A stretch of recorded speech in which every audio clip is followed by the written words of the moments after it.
తీసేయకుండా, ఇప్పుడు ప్రతిదాన్ని కూడా మన శత్రువు చేశాడని అనుకోకుండా రిసీవ్ చేసుకుందాం ప్రోగ్రెసివ్లోనే. అయినా చంద్రబాబు నాయుడు గారు ఒక మాట చెప్తున్నారు కదా, ఎమ్మెల్యేలు జాగ్రత్తగా ఉండమంటున్నాడు కదా. దాని అర్థం ఏంటి? ఆయనకేదో కొంత ఫీడ్బ్యాక్ ఉంది కదా.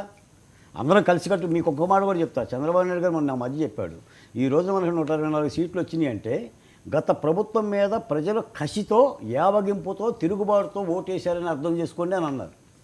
ఆ రోజున ప్రజలందరూ కూడా ఒక్కసారి ఆంధ్రప్రదేశ్లో ఒక మార్పు పెద్ద ఎత్తున కావాలి, రాష్ట్రం ఇబ్బంది పడుతుంది, ఇక జగన్మోహన్ రెడ్డి గారు ఏదో మనకి చేస్తారనుకుంటే చెయ్యలేకపోతున్నాడు, ఇబ్బంది పెడుతున్నాడు అనేగా ఈ మార్పు కోరింది.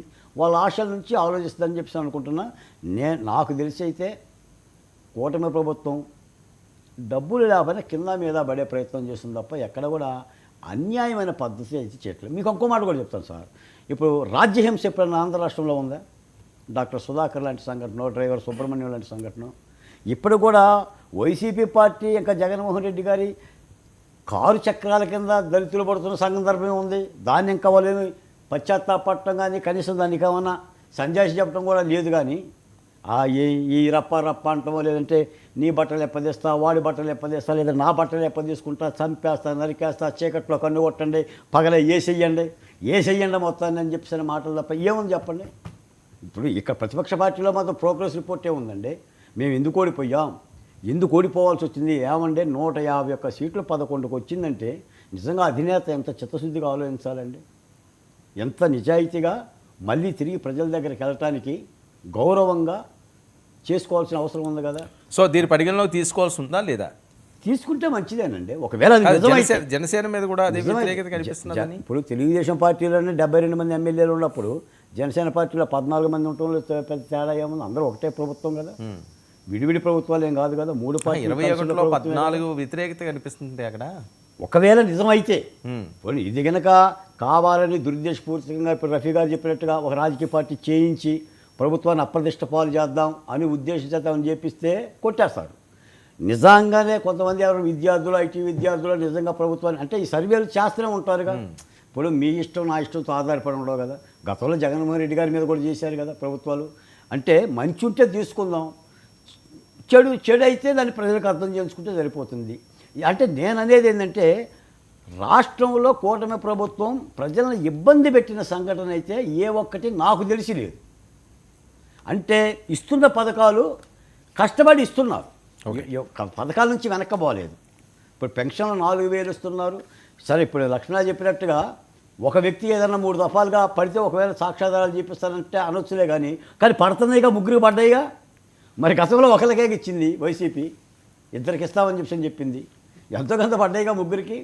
అంటే ఒకవేళ ఏమన్నా టెక్నికల్గా ఏదో డబ్బుల పరంగా ఏమన్నా ఇబ్బందులు ఏమన్నా ఉంటే ఈ గ్రామ సచివాలయాలు సరి చేసుకుంటారు, అది ఇబ్బంది కాదు. సో ఇదైతే జోషు ఎంతో కొంత ఓ బూస్టప్ వస్తుందా వాళ్ళకి?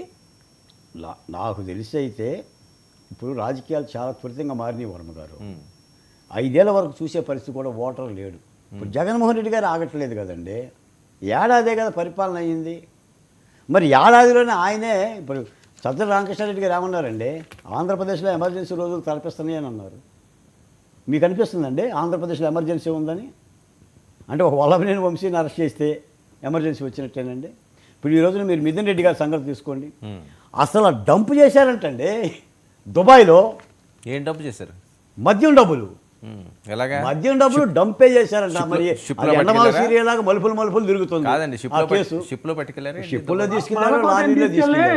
ఇన్వెస్టిగేషన్ చేయించాలా బాలకోట గారికి. మరి వాళ్ళ కోర్టుకు అదే చెప్పింది కదా సార్, చెప్పింది మిథున్ రెడ్డి గారు బాలకోట గారిని పిలిపించి దాని మీద సిబిఐ వాళ్ళు కానీ ఈడీ కానీ ఎవరైనా ఎంక్వైరీ చేపిస్తే మొత్తం సబ్జెక్ట్ అంతా బాలకోట గారి దగ్గర ఉంది. నువ్వు అన్నది కనుక తదాస్తు దేవతల పైనుండి తదాస్తు అని కనుక అంటే బాలకోట ఇలాంటి అవకాశం కనుక వస్తే ఎక్కడ 1000 కోట్లు ఉన్నాయో బాలకోట గారికి తెలుసు. ఖచ్చితంగా బాలకోట గారికి తీసుకెళ్తే లారీలు విమానాలు మన ఆంధ్రప్రదేశ్ మధ్యంలో అసలు అవినీతి జరగలేదా? నువ్వు చెప్పు. చంద్రబాబు నాయుడు గారు లక్ష్మణ ఇప్పుడు సిఐడి దర్యాప్తు కంటే నీ దర్యాప్తు చెప్పు. పోనీ దుబాయ్ లో డబ్బు చేసిన డబ్బులు తీసుకొస్తే నీ దర్యాప్తు చెప్పబ్బా. ఎక్కడైతే దాచిపెట్టారో ఆ డబ్బులు బాలకోట గారు చూపిస్తారు. ఆ డబ్బులు నీ దర్యాప్తు అంటే చెప్పు. మన మధ్య సాపీగా అమ్మావా? 1,00,000 కోట్ల రూపాయలకు మద్యం అమ్మారు. లెక్కలు ఏమైనా ఉన్నాయా? డొక్కలు ఏమైనా ఉన్నాయా? ఎవరండి ఈ కసి